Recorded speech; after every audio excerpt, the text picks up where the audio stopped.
Today's task is to replace the left front axle on a BMW E61, same as an E60, all-wheel drive XI series car. The reason I'm doing this is because there's just a slight vibration through the drivetrain that you can feel. It's intermittent. The axle itself feels fine. No rotation, no up and down movement that you can really feel. But I've replaced virtually everything else in the suspension, just as a general rule, and I am replacing the axles, which are original and at this point have about 160,000 miles, so they're obviously due, and that should solve my vibration issues. You can't always feel play in an axle that's bad, although by the time they get really bad and making lots of noise, they're pretty easy to diagnose. But let's go ahead and swap this one out, hope for the best. The first task is going to be to loosen the axle nut, which is accessed behind this the center cap. And if I can get my finger out of the way here, you'll be able to see the nut.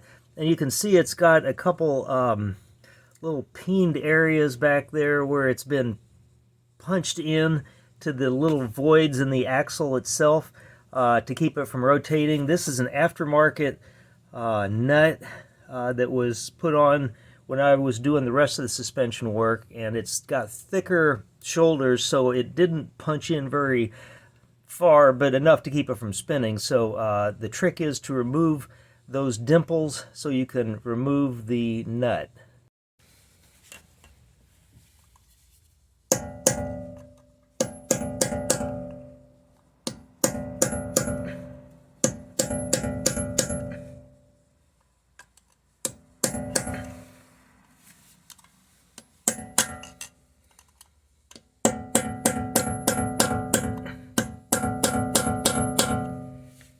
Good enough.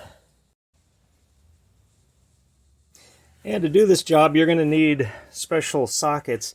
This is a set available from all the usual suspects for pretty much chump change. 12-point heavy-duty impact sockets.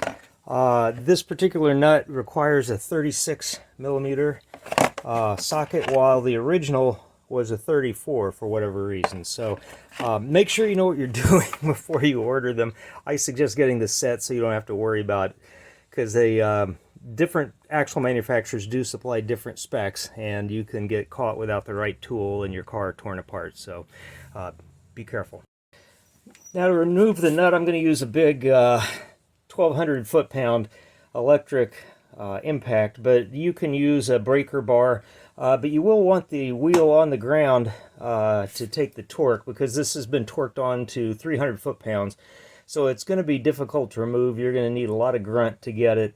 One trick I've used is a breaker bar, pushing on it with a floor jack, which gives you a lot of twist without a lot of effort if you don't have a helper. So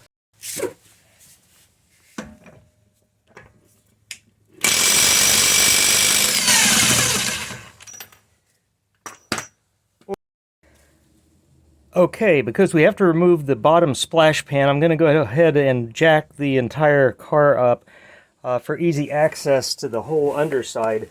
So use the center jacking point to do that.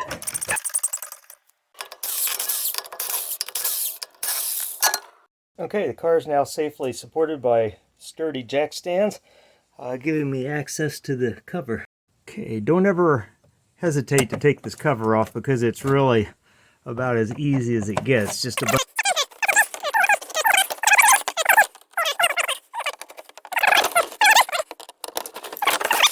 Okay, you're gonna have to remove this this cover, the big plastic cover. This one's a little more fiddly. Got just 8mm washered bolts all up and down the thing. It's obvious. Just take them off, drop the cover, get it out of the way. Okay, the next step is to drop this stiffener plate, which covers up access to the back side of the axle. It just held on with, let's see, what is it, 16mm bolts.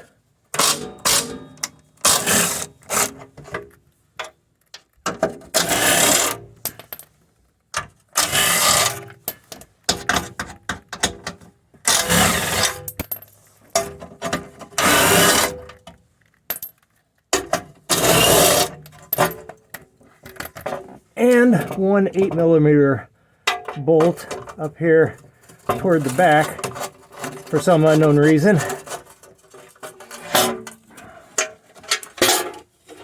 And all that effort was just so we can get to this junction here. This is the differential and the axle, and you need to pry it apart at this seam here. You may end up using a little more force and hitting an edge like that to knock the axle out of place. Okay, to get this control arm off, to give the knuckle the ability to spin, to get the axle out of the hub, the easiest way to do it is drop the chassis bolt that holds it on. We'll drop that out of the way, and that'll allow us to spin it. It's going to be pretty tight. It's torqued to 74 foot-pounds, so I'm using a couple leveraged wrenches here to break the torque, which I'm really going to need two hands to do.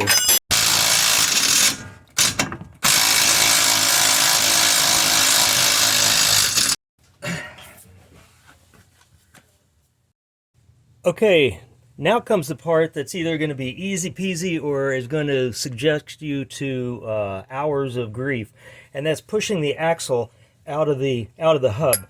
I did these previously. It took me, because of the rust that formed between the splines on the axle and the hub, it literally took me about 3-4 hours per axle on the back and a little less on the front to free them up using a 10-ton press, 2 torches, and a air chisel. So, however, since I've cleaned them up, it should be easier. And normally you would start just using a punch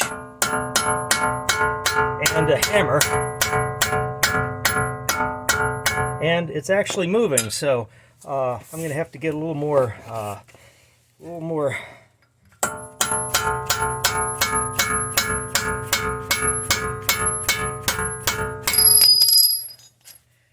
Yeah, so that's great news. I would have saved myself lots of grief if I could have done that the first time. Okay, it's now loose and should be able to just push it straight out the back without any further ado, leaving the axle.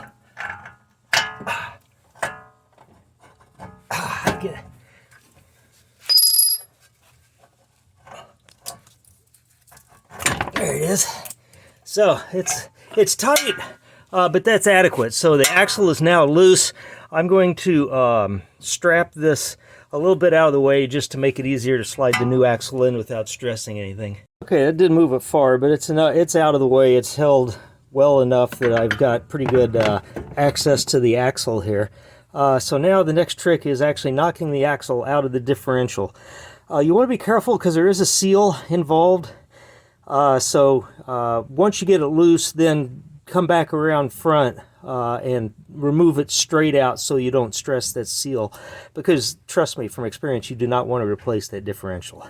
Okay, now with any luck I'll be able to just pry it loose from this angle, and yeah, that okay, forget what I said about the differential. It just popped out without any effort at all. So it is now out. It is came out clean, and now we just have to put the new one in. Okay, always important, lay the old and the new out together so you can eyeball them, make sure there's nothing obviously wrong. Diameter of the tone ring for the ABS, the length, the splines, etc., etc. I chose to use a Cardone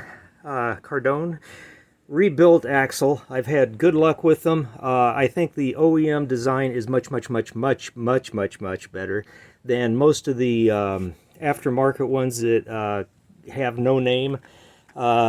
Mainly built in China or somewhere overseas, and they're just problems. People put them in, end up replacing them 1,000, 2,000, 10,000 miles later. I do a lot of miles, so I'm not going to go through that. A rebuild original should do the trick. I've tested it, felt it. It's good and tight. Feels like a quality axle. Check the lock ring. These can be a problem if they're a little bit too fat. It can keep the shaft from seating fully in the differential rather, and a lot of people have trouble with that. Worst case, pull the one off the original axle and put it on the replacement axle. That's a workaround that almost always works. This one looks like it's probably pretty good. It's just slightly larger than the spline diameter, the outside spline diameter. As is this one, so it should slide in. This one probably slid out a little too easy, so I'm not going to use that. It does come with a new nut. The new nut is also one that has the really, really thick shoulders. I don't know how you're supposed to pinch that down. Makes it difficult. The original OEM style has a thin shoulder that lends itself to deforming into the notches in the axle. But we'll cross that bridge when we come to it. Alright, just as an FYI, you can see into the front differential, and you can see the seal I'm talking about. That's why you want to be a little bit careful when you're placing the axle into place. You do not want to nick that axle and have all your fluid run out and trash your front differential. It's a big job to put that in. So be very careful. Slide it in exactly straight and flat until it seats, and there's a little trick there I'll show you. Okay, the hub is as far out of the way as it's going to get.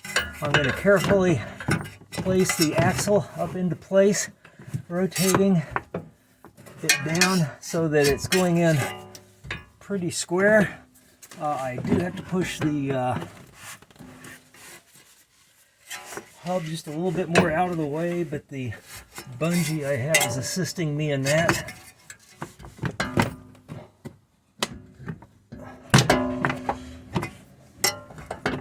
Okay.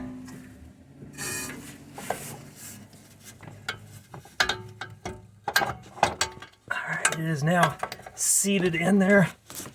Okay, with the axle started into the differential, I'm now going to, even though it's not seated fully, I'm going to put the nose through the hub to get a little more, get everything back lined up a little bit better. Because you'll see why here in a second. Get the center of the axle into the hub, and you can see now I can leverage and push it into place using the force of the hub, and it is now seated fully in the differential. And now I just have to work it around to get the axle through the hub itself. And in this case, I didn't even have to use a puller. There's a special tool that you often have to use to do this, and I didn't have to use it. But here it is, in case you do, just so you have an idea what you're dealing with. It's basically got some little, this threads on, and then this is a puller that will pull this back through the hub, which is, for a used axle that's got some rust on it, that's had a hard life, you're almost certainly going to need that. This one slid through like butter, so I got lucky. Okay, I can do without the bungee any longer. So, wow, that is really easy. Now I can start the nut, and I can drive it on with my impact. I'll go ahead and seat it down firmly. Make sure I'm fully in position, and I can't really tighten this down until I get the wheel back on the ground, because 300 foot-pounds is a lot of torque. So what I'm going to do is go ahead and hook up everything where it was, and I'll show you how to check to make sure your shaft is in the differential properly. Okay, and what you're looking for here is to make sure that the gap back here against the differential is exactly what it was to start with, which is essentially almost zero. So if you've got a gap left between the differential and the axle, you know that you haven't seated that little C-clip into the notch that it corresponds to inside the differential, and you've got to push harder. It will clip into place. Like I said, some aftermarket C-clips are just almost too big to go in. In that case, you may want to reuse the original, but otherwise, it's in and we're ready to start reassembling. And I'll start by putting the control arm back into place.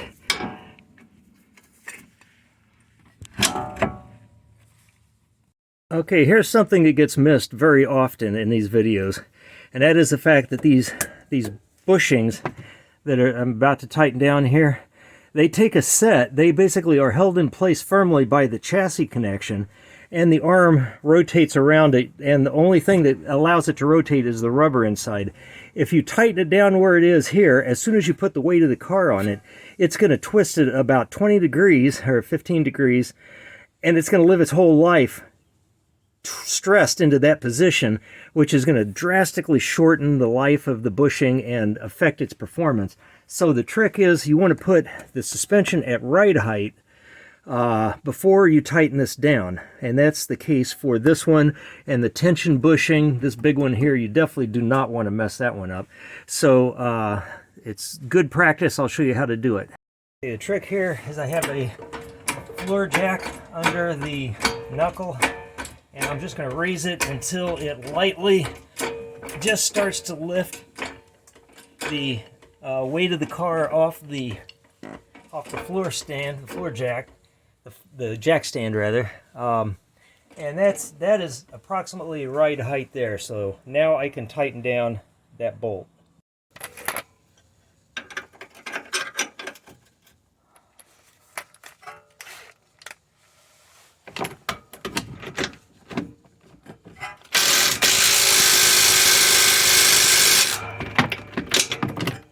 Okay, and then I will finish it off with the torque wrench set to 74 foot-pounds, which is the torque requirement for this particular bolt. And let's see, my fixed wrench came off, so I will put that back just to make sure I'm not turning the bolt.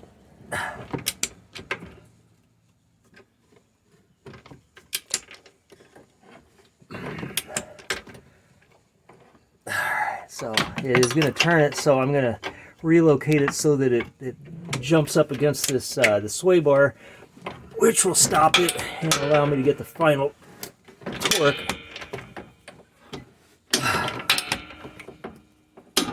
There it is, 74 foot-pounds. Okay, the car is now being held up by the center support. Get the wheels off the ground, and the weight's actually off the jack stands, which I'm going to leave in place for safety. I'm going to go ahead and put the wheel on and then tighten down the axle nut. Okay, wheel is now on, not fully torqued down, but now we have the ability to get in and adjust that axle bolt. I'm going to drop it off the stands, put it on the ground. Alright, the new axle nut supplied is also a 36, so I'm going to reuse my 36 millimeter 12-point socket. My torque wrench just happens to be one that's got a maximum torque rating of 300 foot-pounds tightening, so it will not over tighten it, so I can just run it down as snug as I can and then double check it with a torque wrench when I'm done. So here it goes.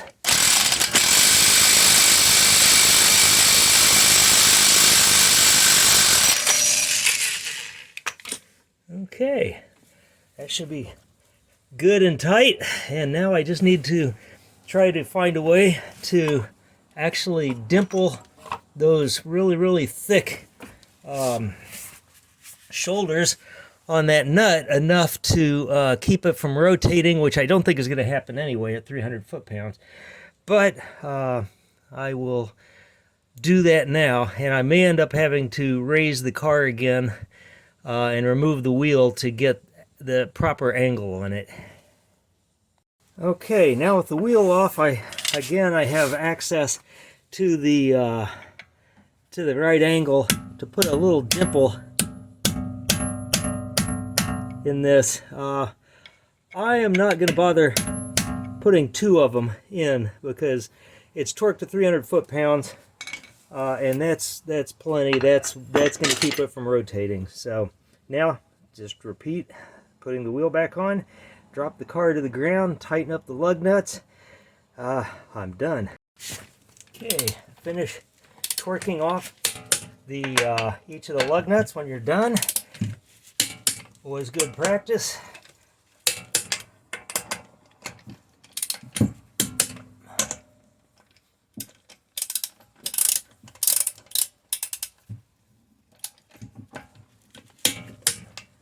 Okay, check the first one.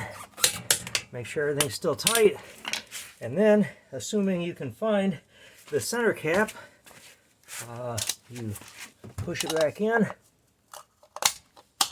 and you're ready for a test drive.